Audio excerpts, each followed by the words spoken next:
Today, we're going to be building the most beautiful Game Boy I have ever laid my eyes upon. A shell machined out of aluminium to the highest standard, an IPS display and USB-C rechargeable battery. This is unparalleled. Let's check it out. And it's all going to start with a box. Massive thank you to BoxyPixel for sending me these things. This video is not sponsored, but I've received them for free. I'll leave links to everything in the description below. So this is the Pocket Color, an aluminium shell that was made by BoxyPixel, which is in the shape of a Game Boy Pocket but uses the motherboard of a Game Boy Color. There's also some red and black aluminium buttons, a battery holder, and a few other little bits and bobs, which we'll take a look at a bit later. It's going to use the latest funny playing IPS screen, and I just cannot wait to show you how beautiful this thing looks. The Game Boy I'll be using I recently picked up in a job lot. You can check out that video in the card. This one is not in too bad condition. It's missing the battery cover and it is a little bit beat up, but it's going to make a perfect donor for this mod. There's 6 tri-wing screws around the outside of the shell. You're going to go ahead and remove all of those. All we actually need from this Game Boy is the motherboard.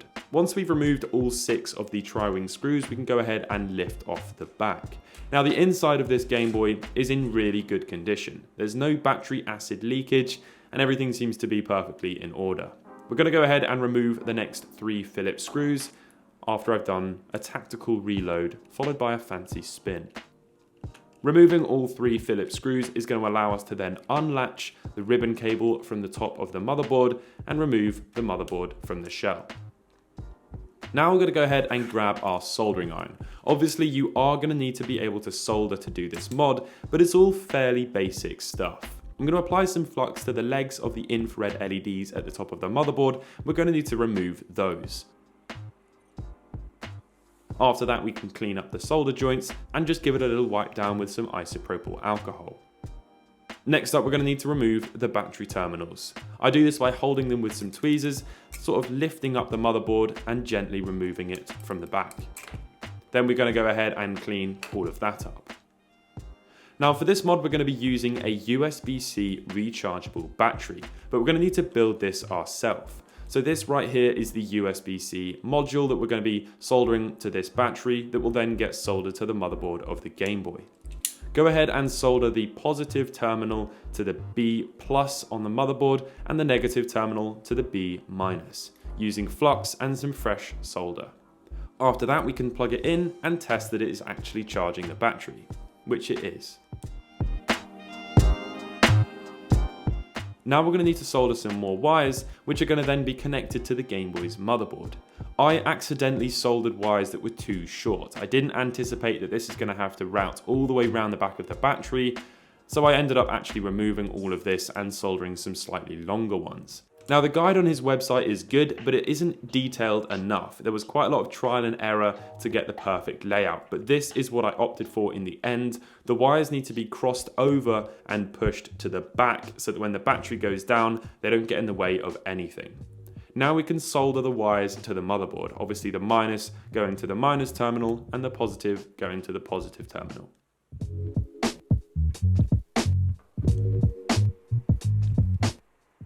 This is the final result. I pulled the wires through and soldered them to the blob at the back. They're really nice and secure and all of the exposed wires are covered. After that we can test it and it works perfectly fine.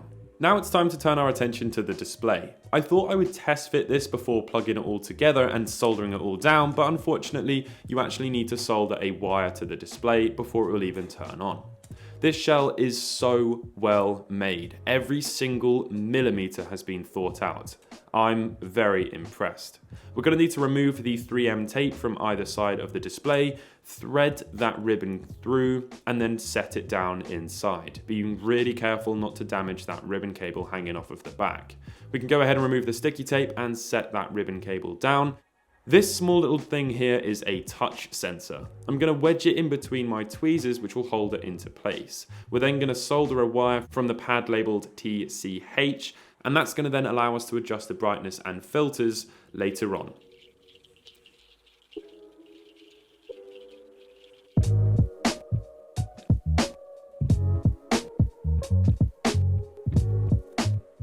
Give that a good clean with some isopropyl alcohol, making sure that none of it gets onto the pins. We can then set that down and solder the power wire to the ribbon cable. After that, we're going to drop our buttons into the shell. Now, I went with 2 different sets of buttons, but I don't believe BoxyPixel sells the individual buttons, so you would actually have to buy 2 sets, which would be rather expensive. But I really wanted to go for that red and black theme. Then we can plug the ribbon cable into the motherboard and set those latches down. And what we'll do is anchor the motherboard into place with one of the screws and solder the power wire to the pad labeled C on the power switch. After that, we can test it, and oh my days. Yeah, the screen was broken. I then had to dismantle another Game Boy mod and rebuild the whole thing. Unfortunately, the only screen I had was white, so that's not really going to work with this small screen bezel, but it will do for now, and I'll order another screen. We can then set the other screw down into that battery holder and take out the power slider from the new buttons. We need to remove this small metal shield for the cartridge slot and screw that back down into place. The final thing I did was remove the touch sensor. I was having a small amount of difficulty getting that touch sensor to work. I removed that and then put some Kapton tape on for good measure. After that, we can screw down the back with the slightly longer included screws and test that everything works. And just look at how beautiful that is. The USB-C charging works perfectly, as indicated by that small LED around the back, and I'm really, really impressed with how this looks. I just need to fix that screen.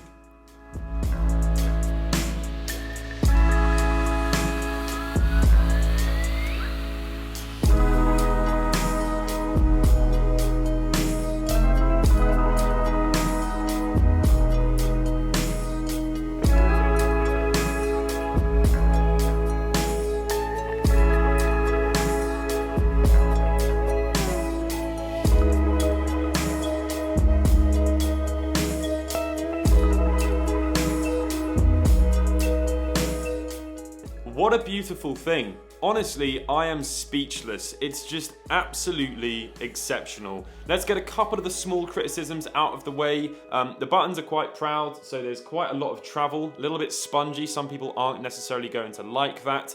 I don't really like how the screen bezel is basically just a sort of a thin sheet of metal that just sits on top of the glass. I mean, it definitely needs it. You can't have it looking like that. And also the fact that you get that typical Game Boy Pocket style screen shape is much more preferable than having a Game Boy Color one, because we're trying to make this look like a Game Boy Pocket.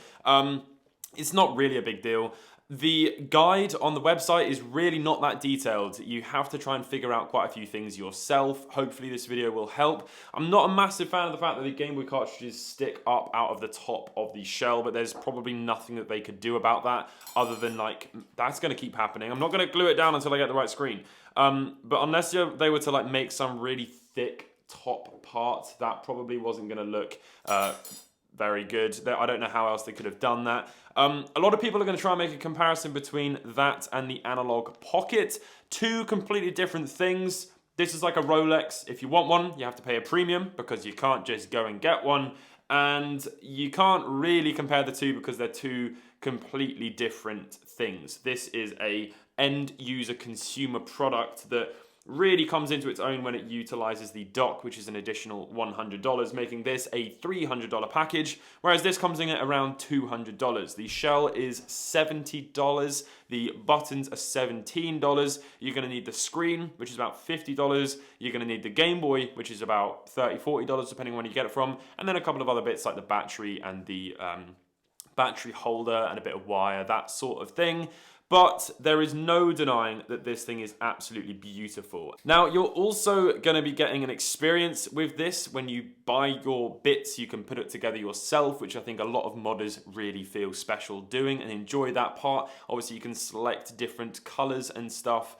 You can do personalized engravings. There's lots of different things that you can do on BoxyPixel's website. Again, this video is not sponsored, but go ahead and check out his website in the description below to just have a little browse around and see what you can find. I absolutely adore this thing. I've been picking it up so much seriously one of the nicest things ever. It's just so special to have possibly the most optimal design layout being the Game Boy Pocket, but with the benefits of the colored screen and the fact that you can just play games in color because it's a Game Boy Color. So we're going to end it on a bit of a meme. Is that a Game Boy Color in your pocket? You can finish that off in the comment section down below. I really hope you've all enjoyed this video. I will catch you all in the next one. Peace.